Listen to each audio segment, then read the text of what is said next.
Have you ever wondered what one of the coolest fish you can put in a 20-gallon tank is? Well, I'm here to tell you about that today. Don't forget to hit the subscribe button, and I'll see you in a minute.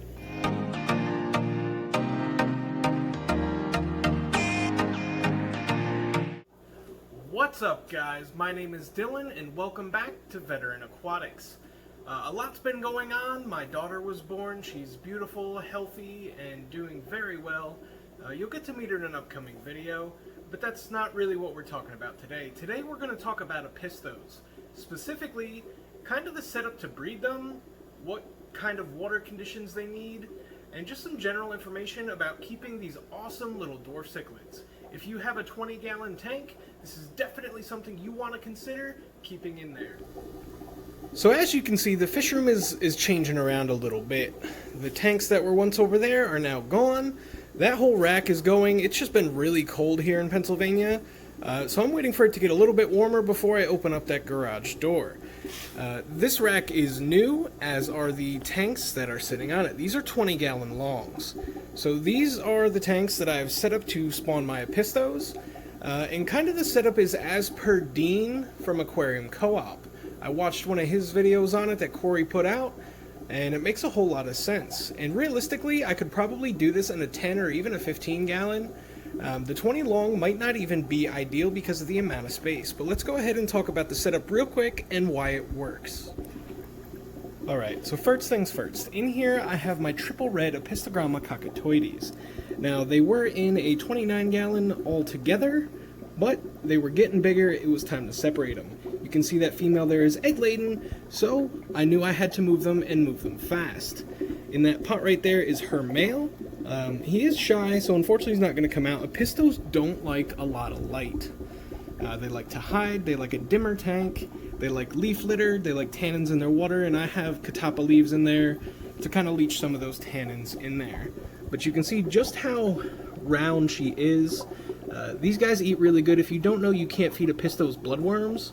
Their digestive tract does not do well with the shell of the worm, so they don't digest it and they end up getting bloated really bad. But she's super egg bound. These guys are more than large enough to breed. They just weren't really doing much in the tank that I had them in because it wasn't set up correctly. So let's talk about the setup. So number one, Apistos generally prefer less flow.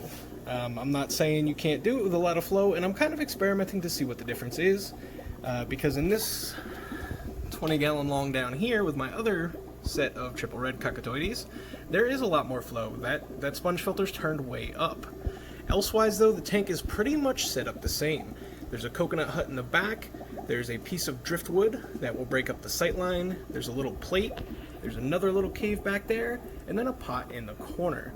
What this does, it allows the female and the male to get away from one another in the event that they want to kind of fight and spar, because Apistos, while more docile than most cichlids, at the end of the day, they are still cichlids. But you can see there, they're coming out and eating.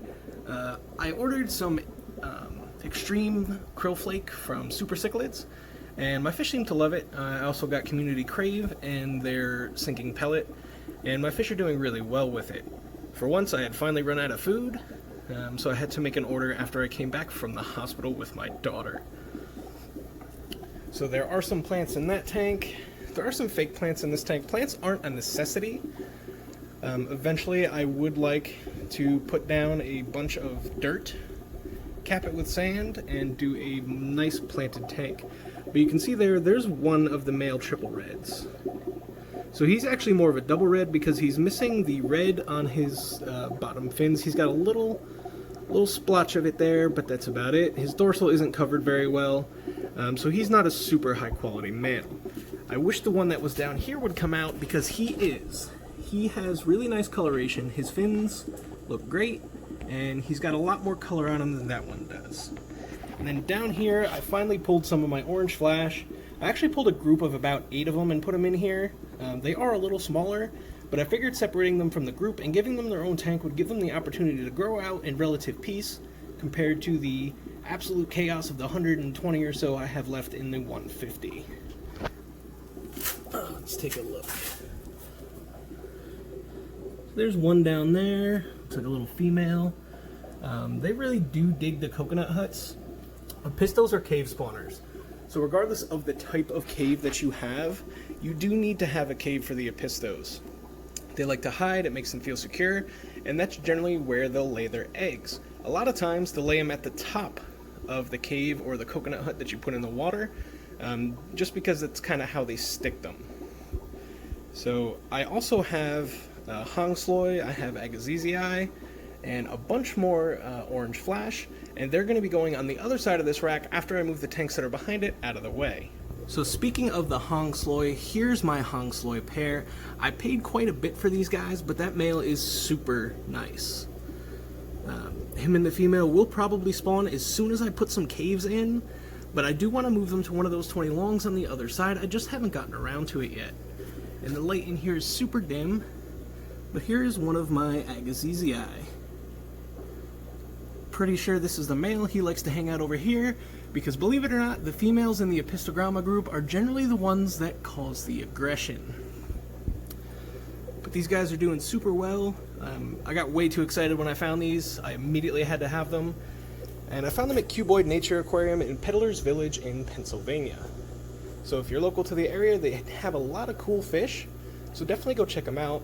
And I think the next time I go, I'm going to end up doing a fish store tour. And if you were wondering about the flower horn, he's doing just fine. He's adjusted very well.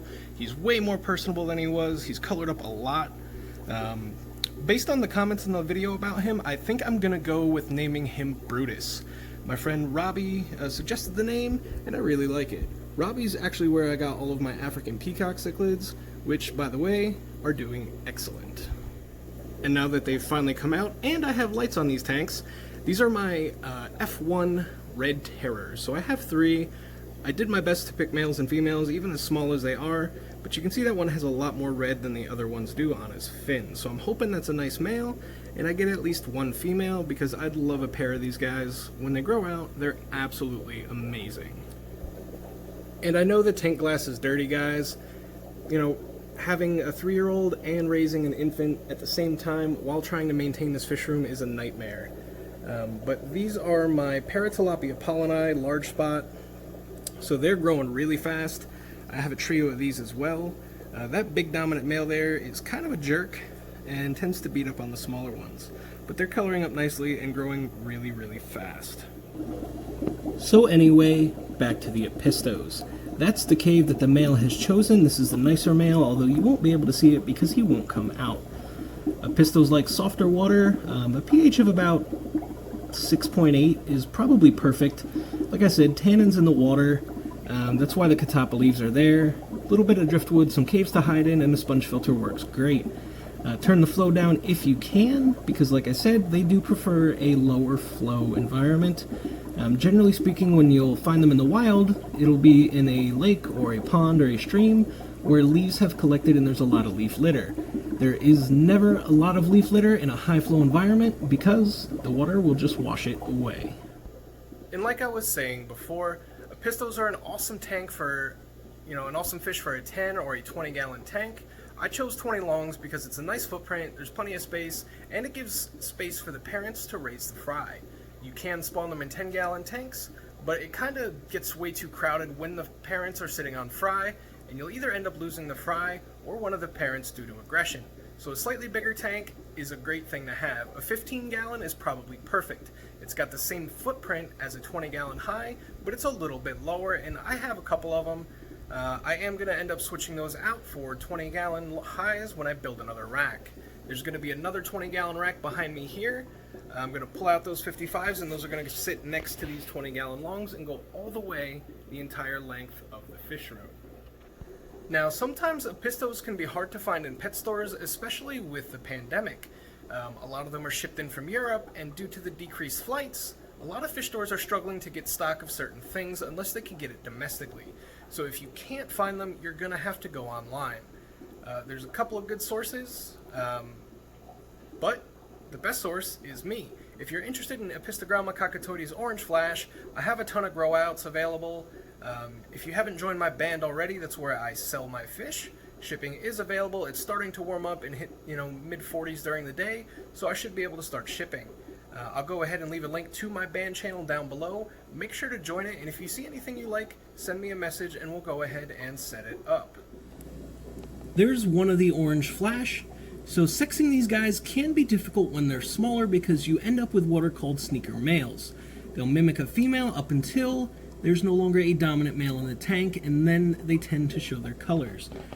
The way to sex an Apisto, at least these cockatoides, is generally pretty easy. So this should be a female, and I can tell because of the black pectoral fins, and their body color is just a little bit more yellow than a male would be. I know you don't believe that there's 8 in here, but like I said, Apistos like to hide. There's another one down there. It's probably also a female. You can see the black pecs. Is there any in there? No, and I can't see the entrance to that one. Oh, there's another one down there. So Apistogramma cockatoides get their name because of that dorsal fin. So when their dorsal fin comes up, it kind of looks like a cockatoo. They're also known as the cockatoo cichlid. If you're looking for a colorful fish that's got a little bit of personality, something a little bit different than like guppies or mollies, Apistos are definitely the way to go. They're probably my all-time favorite fish, and I'm always hunting new kinds. So if you breed Apistos, or if you have a bunch of Apistos and you want to sell them to me or give them to me, please reach out to me. You can email me vetaquatics@gmail.com and we can set it up. I have no problem paying for them. I'm looking for McMasteri, preferably like rednecks, gold form, super red hongsloy, super red agazizii, fire agazizii, some of the nicer ones, some of the higher quality ones. But if you have something different, by all means let me know, or you can join my band and reach out to me there. I'd love to set it up because I am always and forever hunting new Apistos down. I buy them whenever I can find them just because they're so hard to find. One of these days when I finally get my business stuff all set up, I'll be able to order from every wholesaler I can find, and I did find one in the Czech Republic that has pretty much every kind of Apisto you can imagine available. So, safe to say, I'm going to be ordering a ton. I love Apistos, like I said, one of my all-time favorite fish, and I may build another 20 long rack just for Apistos, just so I can house and breed that many more kinds. Apistos also like driftwood, again because of the tannins, again because driftwood over time can soften your water. So if you have a higher pH, something like a 7.8 or an 8, you might struggle a little bit with Apistos. Most tank-bred varieties can withstand those higher pHs, but you might want to consider setting up a tank with driftwood and some of those catappa leaves or Indian almond leaves to soften the water, leach some of those tannins in, and really give them their ideal environment. When it comes to breeding fish, we don't ever actually actively breed fish. What we do is we condition the fish to breed themselves. In order to do that, we need to feed them good food, give them the right environment, the right water parameters, the right temperature, the right structure, all that good stuff. Unless you're these jaguar cichlids and then you just spawn non-stop all the time, you just can't stop it. Yeah, these guys spawn probably every 3 weeks. Like clockwork, there's fry in the tank still from their last spawn. Let's see if zoom way in. You can see a couple of them down there. They have thinned them out quite a bit. I'll rescue these guys, pull them out and grow them out a little bit.